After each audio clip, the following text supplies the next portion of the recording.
Ang Malaking Tunggalian, Kabanata 38. Magtatagumpay ang katotohanan. Kapag ang pagsasanggalang ng mga batas ng tao ay binawi na sa mga nagpaparangal sa kautusan ng Diyos, magkakaroon sa iba't ibang lupain ng sabay-sabay na kilusan upang sila ipahamak. Pagka lumalapit na ang takdang panahon ayon sa kapasihan, magsasang-usapan ng mga tao na pawiing lubusan ang sektang kinapupuotan. Ipapasyang gagawin sa gabi ang isang pangwakas na dagok na siyang magpapatahimik sa tinig ng pagtutol at pagsalansa. Ang mga tao ng Diyos, ang ilan ay nasa bilangguan at ang mga ibang nagkukubli sa mga ilang na dako ng kagubatan at mga kabundukan ay namamanhik pa rin sa Diyos na sila'y ipagtanggol, samantalay sa lahat ng dako ay pulupulutong ng mga taong sandatahan na hinihila ng mga hukbo ng mga masasamang anghel ang naghahanda sa gawang pagpatay. Sa oras na iyon ang sukdol na kahirapan ay mamamagitan ang Diyos ng Israel sa ikaliligtas ng kanyang hirang na bayan. Taglay ang sigaw ng tagumpay na nagsisiuyam at nagsisihamak. Ang isang pulutong ng masasamang tao ay halos dumaluhong na sa kanilang mga talunan ng narito isang makapal na kadiliman na lalong makapal kaysa kadiliman ng gabi ang bumalot sa lupa, at ang isang bahagari na nagniningning sa kalwalhatiang nagmumula sa luklukan ng Diyos ay nakabalantok sa mga langit at wari nakapaligid sa bawat pulutong na nananalangin. Biglang nangatigilan ang nagagalit na karamihan, ang kanilang mga sigawan ng pang-uyam ay nangaparam. Nalimutan nila ang layunin ng kanilang kagalitang may tangkang pumatay. Tiningnan nilang may katakutan ang tanda ng tipan ng Diyos at nais nilang makanlong sa makapangyarihang liwanag nito. Ang mga tao ng Diyos ay nakarinig ng isang malinaw at malamig na tinig na nagsasabi, "Kayo'y tumingala," at sa pagtingala nila sa langit ay nakita nila ang bahag-ari ng pangako. Ang maitim at nangangalit na ulap na kumukubong sa buong kalawakan ay nawahi at gaya ni Esteban ay tumingala sila sa langit at kanilang nakita ang kaluwalhatian ng Diyos at ang anak ng tao na nakaupo sa kanyang luklukan. Sa kanyang banal na anyo ay natanaw nila ang mga bakas ng kanyang kapakumbabaan at mula sa kanyang mga labi ay narinig nilang iniharap niya ang samo sa Ama at sa kanyang mga banal na anghel. "Ama, yaong mga ibinigay mo sa akin ay ibig kung saan ako naroon, sila naman ay dumuong kasama ko." Muling narinig ang isang tinig na may himig at tagumpay na nagsasabi, "Sila'y dumarating, banal, walang kasamaan at walang dungis." Iningatan nila ang salita ng aking pagtitiis, kaya't sila'y lalakad sa gitna ng mga anghel, at ang mga namumutla at nanginginig na mga labi na iyong matibay na nanghawak sa kanilang pananampalataya ay sisigaw ng tagumpay. Hating gabi ang pagpapahayag ng Diyos ng kanyang kapangyarihan sa pagliligtas sa kanyang bayan. Pakikita ang araw na sumisikat sa kaliwanagan nito. Madaling magsusunod-sunod ang mga tanda at kababalaghan. Ang mga makasalanan ay may pangingilabot at pagkamangha na nakatingala sa panuurin, samantalang minamasdan ng mga matuwid na may banal na katuwaan ang mga tanda ng kanilang pagkaligtas. Ang bawat bagay sa kalikasan ay waring lisya sa kanyang daan. Tumigil ang pagdaloy ng mga batis, maitim at makakapal na ulap ang tumaas at nagbubungguan sa isa't isa. Sa gitna ng nangangalit na langit ay may isang puwang na hindi sukat mailarawan ang karilagan, na mula rooy lumalabas ang tinig ng Diyos na tulad sa lagaslas ng maraming tubig na nagsasabi, "Nagawa na." Ang tinig na iya'y yumayanig sa langit at sa lupa. Nagkaroon ng isang malakas na lindol na di nangyari kailanman mula ng magkatao sa lupa. Isang lindol na lubhang malakas, lubhang kakilakilabot. Ang kalawakan ay waring nahahawi at nagdadaop. Ang kaluwalhatiang nagmumula sa luklukan ng Diyos ay kumikislap naman din. Ang mga bundok ay umuugang gaya ng tambong hinahampas ng hangin, at putol-putol na bato ay napapahagi sa lahat ng dako. May naririnig na ugong na dumarating na tulad sa ugong ng bagyo. Ang dagat ay umaalibungkay. Ang dagat ay umaalimbukay. May naririnig na dagundong ng unos na katulad ng tinig ng mga demonyong patungo sa kanilang gawaing paglipol. Ang buong lupa ay tataas at bababa gaya ng mga alon ng dagat. Ang kanyang balat ay bumubuka. Ang mga patibayan ay nangangalugman din. Nagsisilubog ang kabit-kabit na mga bundok. Ang mga daungang naging katulad ng Sodoma sa katalampalasanan ay nilalaman ng galit ng tubig. Ang dakilang Babylonia ay naalaala ng Diyos upang siya ay bigyan ng inuman ng alak ng kabagsikan ng kanyang kagalitan. Malalaking granizo na ang bawat isa'y kasinlaki ng isang talento ay gumagawa ng kawagsakan. Ang pinakapalalong mga bayan sa sangkalupaan ay nabababa. Ang mga palasyong pinagbubuntunan ng mga kayamanan ng mga dakilang tao ng sanlibutan sa kanilang pagpapakalayaw ay gumuguho sa harap ng kanilang paningin. Ang mga kuta ng bilangguan ay nangababagsak at ang mga tao ng Diyos na binusabos dahil sa kanilang pananampalataya ay napalalaya. Mabubuksan ang mga libingan at marami sa kanila ang nangatulog sa alabok ng lupa ay mga gigising, ang iba'y sa walang hanggang pagkapahamak. Ang lahat ng namatay sa pananampalataya sa pabalita ng ikatlong anghel ay lalabas sa kanilang libigan na may niluwalhati upang pakinggan ang tipan ng Diyos tungkol sa kapayapaan para sa mga nag-iingat ng kanyang kautusan. At ang nangagsiulo sa kanya, iyong mga tumuya at umupasala sa mga pahimakas na daing ni Kristo at iyong mga pinakamahigpit na sumalansang sa kanyang katotohanan at sa kanyang bayan ay pawang ibabangon upang makita ang kanyang kaluwalhatian at upang mamalas ang karangalang ilalagay sa mga tapat at masunurin. Ang langit ay natatakpan pa rin ng makakapal na ulap, datapwat manakanakay nakikita ang araw na kung tingnan ay tulad sa naghihiganting mata ni Jehova. Mababalasik na kidlat ang nagbubuhat sa langit at binabalot ang lupa sa isang kumot na apoy, nangingibabaw sa nakapanghihilakbot na dagundong ng kulog. Ang mga tinig na mahiwaga at nakatatakot ay nagpapahayag ng kapahamakan ng masasama. Ang binibigkas ng mga pangungusap ay hindi mawawatasan ng kalahatan, datapwat malinaw sa mga magdarayang tagapagturo. Yaong ng mga ilang sandaling nakaraan ay mapagpabaya palalo naglalaban at napakabagsik sa mga tao ng Diyos na nagsisitupad ng kanyang mga utos, ngayoy pinananaigan ng kahinaan ng loob at nanginginig sa katakutan. Ang mga panaghoy nila ay naririnig na nangingibabaw sa ugong ng mga elemento. Ang mga demonyo ay nangagpapahayag ng kanilang pagkakilala sa pagkadiyos ni Kristo at nanginginig sa harap ng kanyang kapangyarihan. Samantalang ang mga tao ay tumatawag upang sila'y kahabagan at nangagpapatirapang taglay ang makabusabos na katakutan. Sa siwang ng mga alapap ay lumalagos ang kislap ng isang bituin na ang kakinangan ay nag-aapat na ibayo dahil sa kadiliman. Ito'y nagpapahayag ng pag-asa at katuwaan sa mga tapat, datapwat kabagsikan at puot sa mga sumasalansang sa kautusan ng Diyos. Ang mga nagsakripisyo ng lahat alang-alang kay Kristo ay panatag na ngayon at nakukubli sa kulandong ng Panginoon. Sila'y sinubok at sa harap ng sanlibutan at ng mga humahamak sa katotohanan ay ipinakilala nila ang kanilang pagkamatapat sa Kanya na namatay dahil sa kanila. Isang kagilagilalas na pagbabago ang nangyari sa nananatiling matibay sa kanilang kalinisang budhi, maging sa harap ng kamatayan. Sila'y biglang iniligtas sa madilim at nakatatakot na pagduhagi ng mga tao na naging mga demonyo. Ang kanilang mga mukha na hindi pa nalalaunay mapuputla, nagugulumihanan at nangangayayat, ngayon nagliliwanag sa paghanga, sa pananampalataya at sa pag-ibig.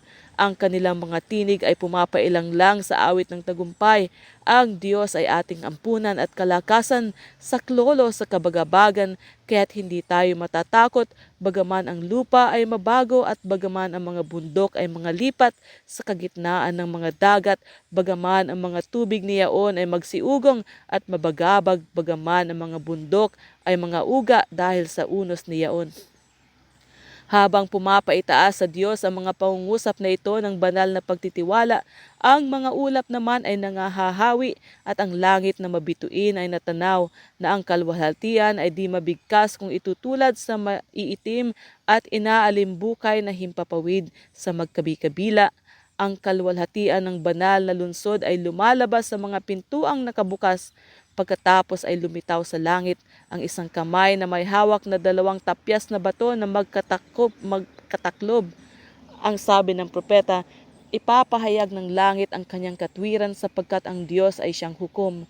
Ang banal na kautosang yaon ang katwiran ng Diyos na sa gitna ng kulog at lingas ay ipinahayag sa Sinai na pinakapatnubay sa kabuhayan ay ipinahahayag sa mga tao bilang batayan ng paghukom.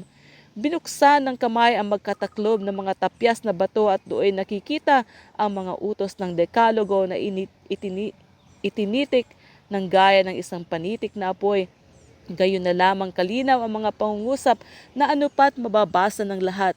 Magiging ang alaala, ang kadiliman ng pamahiin at irihiya ay maaalis sa bawat pag-iisip at ang 10 pangungusap ng Diyos.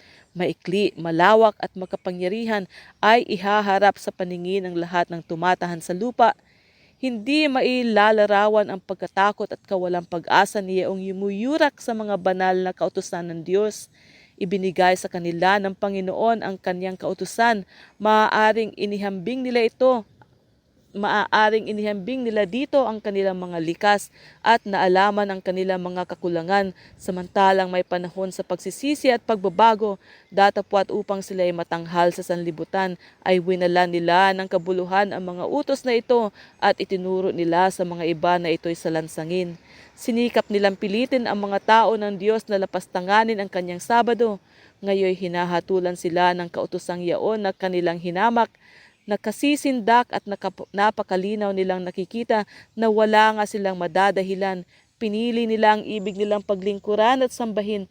Kung magkagayoy manunumbalik kayo at makikilala ninyo ang matuwid at ang masama, yaong naglilingkod sa Diyos at yaong hindi naglilingkod sa Kanya. Ang mga kalaban ng kautusan ng Diyos mula sa mga ministro hanggang sa kaliit-liitan sa kanila ay magkakaroon ng isang bagong pagkakilala tungkol sa katotohanan at sa kanilang tungkulin. Huling-huli na ang pagkakita nila na ang Sabado ng ika-4 na utos ay siyang tatak ng Diyos na buhay. Totoong huli na ang pagkakita nila sa tunay na likas ng huwad na kapangilinan at sa buhanginang patibayan na kanilang pinagtatayuan. Nakita nilang nilabanan nila ang Diyos. Ang mga tao ay inakay sa kapahamakan ng mga guro sa relihiyon. Samantalang ipinagpapanggap nilang sa mga pintuan ng paraiso sila inaakay. Malalaman sa araw lamang ng kahuli-huli ang pagsusulit ang laki ng kapanagutan ng mga taong nasa banal na tungkulin at ang kakilakilabot ng mga ibubunga ng kanilang kawalang pagtatapat. Doon lamang sa panahong walang hanggan tumpak na matataya ang bigat ng pagkawaglit ng isang kaluluwa. Kakilakilabot ang magiging kapahamakan niyaong pagsasabihan ng Diyos, lumayo ka, ikaw na masamang alipin.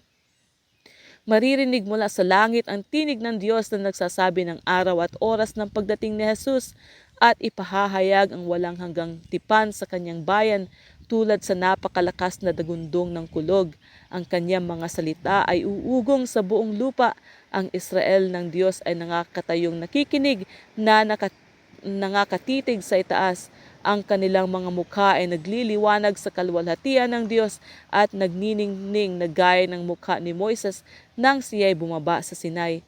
Hindi makatitingin sa kanila ang masasama at nang mabigkas na ang pagpapala doon sa mga nagpaparangal sa Diyos sa pangingilin ng kanyang Sabado ay nagkaroon ng isang malakas na sigaw ng tagumpay. Hindi nalauna at nakita sa silangan ng isang maliit na ulap na ang laki ay kalahati ng palad ng tao. Iyon ang ulap na nakapaligid sa tagapagligtas at sa malayo'y tila napapaloob sa kadiliman. Nalalaman ng bayan ng Diyos na ito'y tanda ng anak ng tao. Taglay ang banal na katahimikan ay tinititigan nila ito habang napapalapit sa lupa na nagiging lalong maliwanag at lalong maluwalhati hanggang sa naging isang malaking ulap na maputi na ang ibabay isang kaluwalhatiang katulad ng namumugnaw na apoy at sa itaas ay ang bahari ng tipan. Si Jesus ay nakasakay na isang makapangyarihang mananakop, hindi na isang taong sa kapanglawan upang uminom sa mapait na saro ng kahihiyan at kahirapan, kundi siya ay pariritong mapagtagumpay sa langit at sa lupa upang humatol sa mga nabubuhay at sa mga patay. tapat at totoo, sa katwiran siya ay humahatol at nakikipagbaka, at ang mga hukbong nasa langit ay sumusunod sa kanya. Ang mga banal na anghel na hindi mabilang sa karamihan ay aabay sa kanya na inaawit ang awit ng langit. Ang buong kalawakan ay waring puno ng maluwalhating anyo, 10,000 tig sa 10,000 at libo-libo. Walang panitik ng tao na makapaglalarawan ng panooring yaon. Hindi nasok sa pag-iisip ng tao ang karilagan ni yaon. Ang kanyang kalwalhati ay tumakip sa langit, at ang lupay na puno ng kanyang kapurihan. At ang kanyang ningning ay parang liwanag, samantalang napapalapit ang buhay. Naalapaap, nakikita ng bawat mata ang prinsipe ng buhay. Wala ng putong na tinik na dumurungi sa banal na ulo niya, kundi isang diadema ng kalwalhatian ang duin na bababaw. Ang kanyang mukha ay maliwanag pa kaysa nakasisilaw na liwanag ng araw kung katanghaliang tapat, at siya ay mayroong isang pangalang nakasulat sa kanyang damit at sa kanyang hita, Hari ng mga hari at Panginoon ng mga Panginoon. Sa harap niya ang lahat ng mukha'y mga mumutla. Sa mga nagsisitanggi sa habag ng Diyos ay babagsak ang kakilabutan ng di mahahanggahang walang pag-asa. Ang puso ay natutunaw at ang mga tuhod ay nagkakaumpugan, at ang mga mukha nilang lahat ay nangamumutla. Ang mga matuwid ay sumisigaw na nanginginig. Sino ang makatatayo? Tumigil ang awitan ng mga anghel, at nagkakaroon ng dakilang katahimikan. Nang magkagayoy narinig ang tinig ni Jesus na nagsasabi, ang aking biyaya ay sukat na sa iyo. Nagliwanag ang mukha ng mga matuwid at napuspos ng katuwaan ang kanilang mga puso. Kinalabit ng mga anghel ang mga mataas-taas na nota, at sila'y muling nagsiawit habang sila'y napapalapit sa lupa. Ang hari ng mga hari ay bumababang nakasakay sa alapaap at nabibilot ng nagliliyab na apoy. Ang langit ay nalululong tulad sa isang lulong aklat, at ang lupay nayayanig sa harap niya, at ang bawat bundok at pulo ay nagsisitakas. Ang aming Diyos ay darating at hindi tatahimik, isang apoy na namumugnaw sa harap niya, at magiging totoong malaking bagyo sa palibot niya. Siya ay tatawag sa langit, sa itaas at sa lupa upang mahatulan niya ang kanyang bayan. At ang mga hari sa lupa at ang mga prinsipe at ang mga pangulong kapitan at ang mga mayayaman at ang mga makapangyarihan at ang mga bawat alipin at ang bawat laya ay nagsipagtago sa mga yungib at sa mga bato sa mga bundok, at sinasabi nila sa mga bundok at sa mga bato, mahulog kayo sa amin at kami inyong itago sa mukha noong nakaupo sa luklukan at sa galit ng kordero, sapagkat dumating na ang dakilang araw ng kanilang kagalitan, at sino ang makatatayo? Ang pauyam ng mga pagbibiro ay nangapatigil, ang mga sinungaling na labi ay nanahimik, ang pagpipingkian ng sandata ay ang alingasngas ng pagdidigma sa kaguluhan at sa kasuotang puno ng dugo ay nagsitahan. Walang napapakinggan ngayon kundi tinig ng panalangin at tinig ng iyakan at taghuyan. Ang sigaw ay namumula sa mga labi niyong mga nang sandaling nakaraan ay nagsisipanuya. Ang dakilang araw ng kanyang kagalitan ay dumating na, at sino ang makatatayo? Idinadalangin ng mga masama na sila'y tabunan ng malalaking bato at mga bundok. Huwag na lamang nilang matanaw ang mukha ni Yaong inuyam at tinanggihan nila. Yaong tinig na nanunuot sa pakinig ng mga patay ay kilala nila. Gaano kalimit na sila'y tinawagan sa pagsisisi ng malilinaw at mabibiyayang mga pangungusap na yaon. Gaano kalimit nila itong napakinggan sa malulumanay na mga pamanhik ng isang kaibigan, ng isang kapatid at ng isang manunubos. Sa nangagsitanggi sa kanyang biyaya ay wala ng tinig pang lalong masakit na gaya ng tinig na yaon na malaong na manhik. Manumbalik kayo mula sa inyong masasamang lakad, sapagkat bakit kayo mga mamatay? O, naging tinig na sana yaon ng isang taong hindi nila nakikilala. Ang sabi ni Jesus, ako'y tumawag at kayo'y tumanggi. Aking iniunat ang aking kamay at walang makinig, kundi inyong iniuwi sa wala ang buo kong payo, at hindi ninyo inibig ang aking saway. Ang tinig na iyon ay gigising sa kanilang mga gunita ng mga alaala na nanaisin nilang mapangawi na sana, mga babalang hinamak, paanyayang tinanggihan at mga karapatang sinira. Doroon din naman yaong mga kumutya kay Kristo noong siya ay nagdurusa. Taglay ng nakapangingilabot na kapangyarihan ay dumating sa kanilang alaala ang mga pangungusap ng nagbata noong pasumpain ng punong saserdote ay nagpahayag, buhat ngayon ay inyong makikita ang anak ng tao na nakaupo sa kanan ng kapangyarihan ng Diyos at pumaparitong nasa mga alapaap ng langit. Ngayon nakikita nila siya sa kanyang kaluwalhatian at makikita rin nila siya sa kanang kamay ng kapangyarihan. Napipi ngayon yung mga nagsiuyam sa pag-angkin niyang siya'y anak ng Diyos. Doroon ang mayabang na si Herodes na kumutya sa kanyang pagkahari at nag-utos sa nanunuyang mga kawal na patungan siyang tulad sa hari. Doroon iyon sa mga talampasang kamay na nagsuot sa kanya ng mga damit na kulay ube. Nagputong sa kanyang banal noon ng putong na tinik at nagpahawak sa kanyang kamay ng kunway setro at nagsiyukod sa kanya sa kapuspungang pagtuya. Ang mga taong tumampal at lumura sa prinsipe ng buhay ay ngayon nagsisitaka sa kanyang lumalagos na titig at nagsisikap na lumayo sa hindi nila matagalang kalwalhatian ng kanyang pakikiharap. Yaong mga nagbaon ng pako sa kanyang kamay at paa, yaong kawal na umulos sa kanyang tagiliran ay titingin sa mga bakas na ito na taglay ang pangingilabot at pagbibigay sala sa sarili. Sa kabuhayan ng lahat na nagsisitanggi sa katotohanan ay may mga sandali na nagigising ang budhi na naghaharap ang alaala ng masasakit na gunita ng isang mapagpaimbabaw na kabuhayan at ang kaluluwa ay napapagal dahil sa walang kabuluhang pagbibigay sisi. Datapwat gaano na ito kung itutulad sa pagbibigay sala sa sarili sa araw na iyon pagka ang takot ay dumarating na parang bagyo, pagka ang kasakunaan ay dumarating na parang ipo-ipo. Yaong mga nagsikap na ipahamak si Kristo at ang kanyang bayan ay mga saksi ngayon sa kaluwalhatiang sumasa kanila.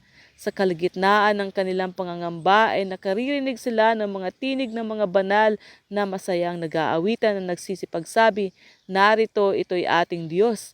Hinihintay natin siya at ililigtas niya tayo.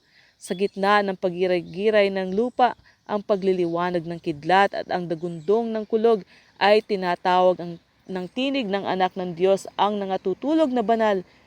Tinutunghayan niya ang mga libingan ng mga matuwid at sa pagtataas niya ng kanyang mga kamay sa langit ay sinasabi niya, kayo'y gumising, kayo'y gumising, kayo'y gumising, kayo'y nangatutulog sa alabok at kayo'y magsibangon. Sa nilapad-lapad at hinaba-haba ng lupa ay maririnig ang ng mga patay ang kanyang tinig at ang mga dirinig ay mga bubuhay at ang buong lupa ay uugong dahil sa yabag ng napakalaking hukbo na mula sa bawat bansa, lipi, wika at bayan. Mula sa bahay bilangguan ng kamatayan ay magsisilabas sila na nararamta ng kalwalhatiang walang paglipas na nagsisipagsabi, saan naroon o kamatayan ang iyong pagtatagumpay? Saan naroon o kamatayan ang iyong tibo? At ang tinig ng mga nabubuhay na matuwid pati sa mga binuhay na banal ay maglalagom sa isang mahaba at masayang sigaw ng tagumpay. Lahat ay lalabas sa kanilang libingan na ang laki nila ay gaya rin noong sila'y nasok sa libingan. Si Adan na nakatayo sa gitna ng karamihan ng mga binuhay ay mataas at marangal ang katawan ngunit mababa ng kaunti sa anak ng Diyos. Siya ang magpapakilala ng kapuna-punang ipinag-iba ng mga tao ng huling salin ng lahi. Sa bagay na ito ay mapagkikilala ang malaking ikinababa ng uri ng sangkatauhan. Datapot ang lahat ay babangong taglay ang kasariwaan at kalakasan ng walang hanggang kabataan. Sa pasimula ay nilalang ang tao ayon sa wangis ng Diyos, hindi lamang sa likas kundi sa anyo at hugis din naman. Ang banal na larawan ay halos pinawi ng kasalanan, ngunit si Kristo ay naparito upang isauli ang nawala. Babaguhin niya ang ating mga hamak na katawan at huhugisin niya ay ayon sa kanyang maluwalhating katawan. Ang may kamatayan at nasisirang anyo na walang kagandahan na rumhan ng kasalanan ay magiging sakdal, maganda at walang kamatayan. Lahat ng kapintasan at kapinsalaan ay maiiwan sa libingan. pagka naisauli na ang mga tinubos sa punong kahoy ng buhay na nasa malaong na walang Eden. Sila'y magsisilaki sa hustong taas ng lahi noong ito'y nasa unang kaluwalhatian. Ang mga nalalabing bakas ng sumpa ng kasalanan ay maaalis at ang mga tapat na tao ni Kristo ay magkakaroon ng kagandahan ng Panginoon aming Diyos. Sa pag-iisip at kaluluwa at katawan at mahahayag ang sakdal na larawan ng kanilang Panginoon. O kahangahangang pagtubos, malaong sinasambit-sambit, malaong inaasahan, hinihintay na may maningas na pananabik datapwat hindi ganap na napag-unawa. Ang buhay ng mga banal ay babaguhin sa isang sandali, sa isang kisap mata. Sa tinig ng Diyos sila'y nalwalhati. Ngayon na may bibigyan sila ng kawalang kamatayan at kasama ng mga banal na nagsibangon sa kanilang libingan ay aagawin sila upang salubungin ang Panginoon sa hangin. Ang mga hinirang ay titipunin ng mga anghel sa apat na panig ng sanlibutan mula sa isang dulo ng langit hanggang sa kabila. Ang maliliit na bata ay dala ng mga anghel sa kanilang ina. Ang magkakaibigang malaong nagkahiwalay dahil sa kamatayan ay muling nagkakasama upang huwag nang magpakailanman at nagsisiakyat sa bayan ng Diyos na nag-aawitan ng awit ng kagalakan. Bago pumasok sa bayan ng Diyos ang tagapagligtas at magkakaloob sa kanyang mga alagad ng tanda ng kanilang pananagumpay at igagawad niya sa kanila ang sagisag ng kanilang makaharing kalagayan. Ang nagkikislapang mga hanay ay inayo sa isang parisukat sa palibot ng kanilang hari na ang anyo ay lalong mataas kaysa alinmang anghel at ang kanyang mukha'y nagliliwanag sa kanila na puno ng mabiyayang pag-ibig. Ang mga mata ng hindi mabilang na hukbo ng mga tinubos ay nakatitig sa kanya at namamalas ng bawat mata ang kanyang kaluwalhatian na ang kanyang mukha ay pinapaging napakatuwa kaysa kanino mang lalaki at ang kanyang anyo ay hindi na kumatuwa kaysa sa mga anak ng tao. Sa ulo ng mga nagtagumpay ay ipapatong ni Jesus ng kanyang sariling kamay ang putong na kaluwalhatian. Ang bawat isa ay may putong na roon nakasukat ang kanyang bagong pangalan. Ang bawat isa ay may putong na roon nakasulat ang kanyang bagong pangalan. At ang pangungusap na banal sa Panginoon sa bawat kamay ng nagtagumpay ay ilalagay ang palma at ang kumikinang na alpa at sa pagkalabit ng mga nangungulong anghel sa nota, ang bawat kamay ay may kasanayang tutugtog ng kanyang alpa na siyang magdudulot ng matamis na tugtugin sa pamamagitan ng masasarap at maiinam na himig. Ang bawat puso ay sisidla ng di mabigkas na katuwaan at bawat tinig ay magpapailang lang ng pagpupuri doon sa umiibig sa atin at sa nagkalag sa atin sa ating mga kasalanan sa pamamagitan ng kanyang dugo at ginawa tayong kaharian, mga saserdote sa kanyang Diyos at Ama.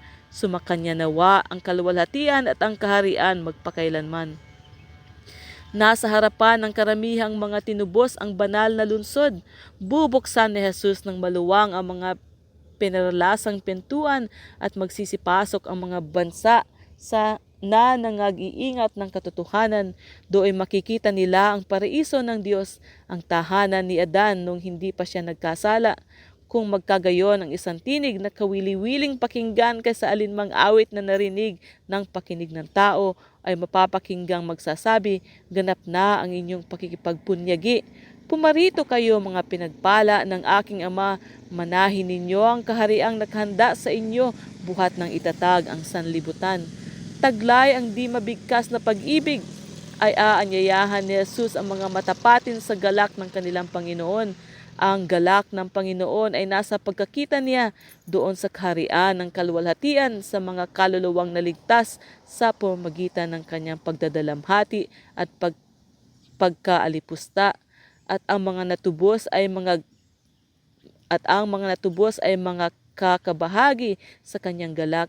Kung makita nila sa gitna ng mga pinagpala yung mga nailapit kay Kristo sa pamamagitan ng kanilang mga panalangin, ng kanilang mga pagpapagal at ng kanilang maibiging pagsasakripisyo sa pagtitipon nila sa palibot ng malaking luklukang maputi, ay hindi masabing katuwaan ang aapaw sa kanilang mga puso sa pagkatanaw nila sa mga nailapit nila kay Kristo at sa pagkatalos nila na ang isang iyon ay nakapaglapit ng isa pa at ang mga ito'y ng iba pa rin at sila'y lahat ay nangapasapayapang pahingahan upang doon sa paanan ni Jesus ay ibaba nila ang kanilang mga putong at magpuri sa Kanya sa buong panahong walang katapusan.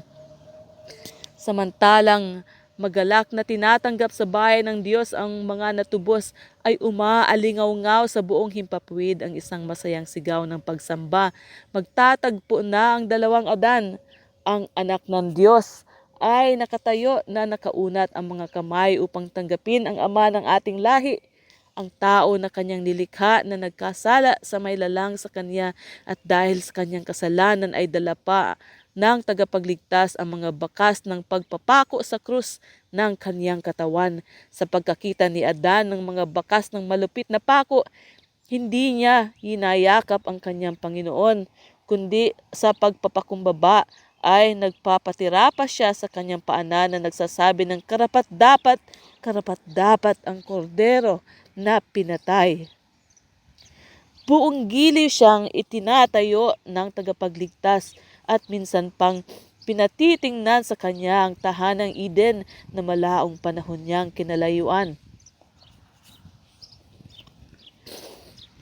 Dala ng di gagaanong katuwaan ay nakita niya mga punong kahoy na may kinalugdan niya noong una. Iyon ding mga puno ng mga bungay kanyang tinipon noong karawan ng kanyang kalinisan at kaligayahan. Nakita niya itong mga dating baging na kanyang inayos. Iyong niga dating bulaklak na kinalugdan niyang alagaan, na unawa ng kanyang pag-iisip ang katunayan ng kanyang napapanood. Nabatid niyang ito nga ang Eden na isnauli lalong kaibig-ibig ngayon kaysa noong siya ay paalisin doon. Isinama siya ng tagapagligtas sa punong kahoy ng buhay. Pumitas siya ng malwalhating bunga at ipinakain niya kay Adan. Tumingin siya sa kanyang palibot-libot at nakita niya ang isang karamihan ng kanyang mga inanak na natubos na nangakatayo sa paraiso ng Diyos. Inilapag niya ang kanyang nagniningning na putong sa paanan ni Jesus at sa pagkalapit niya sa kanyang dibdib ay niyakap niya ang manunubos. Kinalabit niya ang gintong alpa at ang nakabalantok na langit ay umalingaw-ngaw sa awit ng tagumpay. Karapat-dapat ang kordero na pinatay at muling nabuhay. Inawit din ng mga anak ni Adan ang mga himig na ito at inilapag ang kanilang mga putong sa paanan ng tagapagligtas samantalang sila yumuyukod na sumasamba sa harapan niya. Ang pagtitipong ito ay sinasaksihan niyaong mga anghel na tumatangis noong magkasala si Adan at nangatuwa noong si Jesus ay umakyat sa langit. Pagkatapos na siya ay mabuhay na maguli at mabuksan niya ang libingan para sa lahat ng sasampalataya sa kanyang pangalan. Ngayon nakikita nilang ganap na ang gawain ng pagtubos at isinasama nila ang kanilang tinig sa awit ng pagpupuri. Sa ibabaw na iyong dagat ng bubog na parang may halong apoy na nasa harapan ng luklukan na gayon na lamang kaliwanag dahil sa kalwalhatian ng Diyos ay magkakatipon ang karamihan na nangagtagumpay sa hayop at sa kanyang larawan at sa bilang ng kanyang pangalan. Kaya sila'y nasa harapan ng luklukan ng Diyos at naglilingkod sa kanya araw at gabi sa kanyang templo at siyang nakaupo sa luklukan ay lulukuban sila ng kanyang tabernakulo. Nakita nilang ang lupa ay nasalanta sa gutom at salot. Ang araw ay nagkaroon ng kapangyarihang sumupok sa mga tao ng matinding init at sila man ay nagbata rin ng hirap, gutom at uhaw. Datapwat sa araw na iyo'y sila'y hindi na magugutom pa ni mauuhaw pa man ni hindi na sila tatamaan ng araw o ng anumang init sapagkat ang kordero na nasa gitna ng luklukan ang siyang magiging pastor nila at sila'y papatnugutan sa mga bukal ng tubig ng buhay. Papahirin ng Diyos ang bawat luha ng kanilang mga mata. Sa lahat ng kapanahunan, ang mga taong hirang ng tagapagligtas ay tinuruan at sinalay sa paaralan ng pagsubok. Sila'y nagsilakad sa makipot na daan sa lupa, sila'y dinalisay sa hurno ng kapighatian. Alang-alang kay Jesus ay nagbata sila ng mga pagsalansang, puot at paratang. Nagsisunod sila sa kanya sa mahihigpit na labanan. Nagdana sila ng pagbabawa sa kanilang sarili at ng mapapait na pagkabigo. Sa pamamagitan ng kanilang sariling mahapding karanasan ay nangatutuhan nila ang kasamaan ng kasalanan, ang kapangyarihan nito, ang pagkamakasalanan nito at ang kaaban nito, at kanila itong kinasusuklaman. Ang pagkakilala nila sa walang katumbas na paghahain na ginawa upang dito'y lumunas ay siyang nagbaba sa kanila sa sarili nilang paningin at pumuno sa kanilang puso ng pagpapasalamat at pagpupuri na hindi mapahahalagahan kailanman noong mga hindi nagkasala. Umiibig sila ng malaki sapagkat malaki ang sa kanila ipinatawad. Palibhasa ay mga kasama sila sa mga pagbabata ni Kristo ay karapat-dapat naman silang maging kabahagi sa kanyang kaluwalhatian. Ang tagapagmana ng Diyos ay magsisipanggaling sa mga taguan sa itaas ng bahay, sa mga hamak na dampa, sa mga bilangguan, sa mga bibitayan, sa mga bundok, sa mga ilang, sa mga yungib at sa mga lungga ng dagat. Dito sa lupa sila'y mga salat, pinighati at pinahirapan. Angaw-angaw ang nagsitungo sa libingan na taglay ang kadustaan sapagkat matibay silang tumangging pasakop sa magdarayang pag-aangkin ni Satanas. Sila'y hinatulan ng mga hukuman sa lupa ng mga kasamaan sa lahat ng kriminal. Ngunit ngayon ang Diyos ay siyang hukom. Ngayon nabaligtad ang mga kapasihan ng lupa. Ang kakutiaan ng kanyang bayan ay maaalis sa buong lupa. Tatawagan nila sila ang banal na bayan, ang tinubos ng Panginoon. Kanyang ipag-uutos na bigyan sila ng putong na bulaklak na kahalili ng mga abo, ng langis ng kagalakan na kahalili ng pagtangis, ng damit ng kapurihan na kahalili ng kabigatan ng loob. Hindi na sila mahihina, ni naghihirap, ni magkakawatak-watak, ni napipighati. Sa Panginoon na sila magpakailanman. Nakatayo sila sa harap ng luklukan na nangararamta ng lalong mahal na damit na hindi na isuot kailanman ng mga pinakamarangal na tao sa lupa. Pinutungan sila ng mga diadema na lalong maringal kaysa naiputong na sa mga ulo ng mga hari dito sa lupa. Ang mga panahon ng paghihirap at pagtangis ay wala na. Pinahid na ng hari ng kaluwalhatian ang luha sa lahat ng mukha. Ang bawat magiging dahil ng kalumbayan ay inalis na. Sa kaligitnaan ng mga pagbawagayway ng mga sanga ng mga palma ay namumula sa kanilang mga labi ang awit ng pagpupuri, malinaw, matamis at nagkakatugma. Sumama sa pag-awit ang bawat tinig hanggang sa ang awitan ay makarating sa pagkakabalantok ng kalangitan. Ang pagliligtas ay sumasa aming Diyos na nakaupo sa luklukan at sa kordero. At lahat ng tumatahan sa langit ay tumugon sa pagpupuri. Siya nawa, pagpapala at kaluwalhatian at karunungan at pagpapasalamat at karangalan at kapangyarihan at kalakasan nawa ang sumaaming Diyos magpakailanman. Sa buhay na ito ay mapasisimulan lamang natin ang pag-unawa sa kahangahangang suliranin ng pagtubos. Sa pamamagitan ng maigsi nating pag-iisip ay mapag-aaralan natin ng buong sikap ang kahihiyan at ang kaluwalhatian, ang buhay at ang kamatayan, ang katwiran at ang kahabagan na nagtatagpo sa krus datapwat sa lubusan mga pagkabanat ng mga kapangyarihan ng ating pag-iisip ay hindi natin matatarok ang lubos na kahulugan nito. Ang haba at ang luwang, ang lalim at ang taas ng tumutubos na pag-ibig ay bahagya lamang maunawaan. Ang panukala ng pagtubos ay hindi ganap na mauunawa kahit na sa panahong makakita ang mga tinubos gaya ng pagkakita sa kanilang sarili at makaalam gaya ng pagkaalam sa kanila. Datapwat sa buong kapanahonang walang katapusan ay bago't-bagong katotohanan ang malalahad sa nanggigilalas at nangatutuwang pag-iisip. Bagaman matatapos ang mga kapighatian at kaharian at kahirapan at mga tukso sa lupa at maaalis na rin ang pinanggagalingan ng mga ito, ay magkakaroon pa rin ng mga ang mga tao ng Diyos ng isang tiyak at malinaw na pagkaunawa sa naging halaga ng kanilang kaligtasan.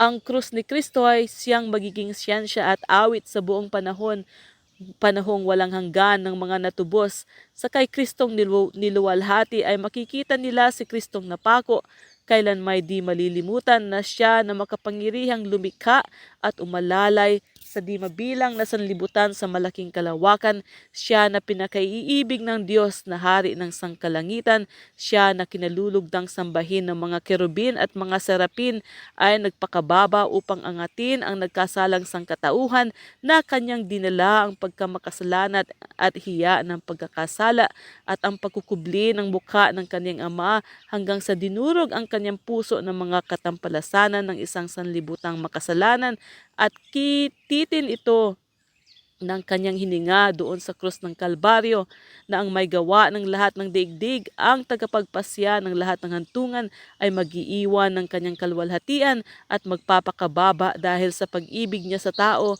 ay siyang lagi nang gigising ng pagkahanga at pagsamba ng santinakpan sa pagtingin ng bansang nangaligtas sa kanilang manunubos at pagkakita nila sa walang hanggang kalwalhati ang nagliliwanag sa kanyang mukha sa pagkakita nila sa kanyang luklukan na mula sa walang pagsimula at hanggang sa walang hanggan at pagkaalam nila na ang kanyang kaharian na hindi magkakaroon ng wakas, bubulalas ang kanilang tinig sa kawili-wiling awitan, karapat-dapat ang korderong pinatay at tinubos tayo sa Diyos sa pamamagitan ng kanyang napakamahalagang dugo.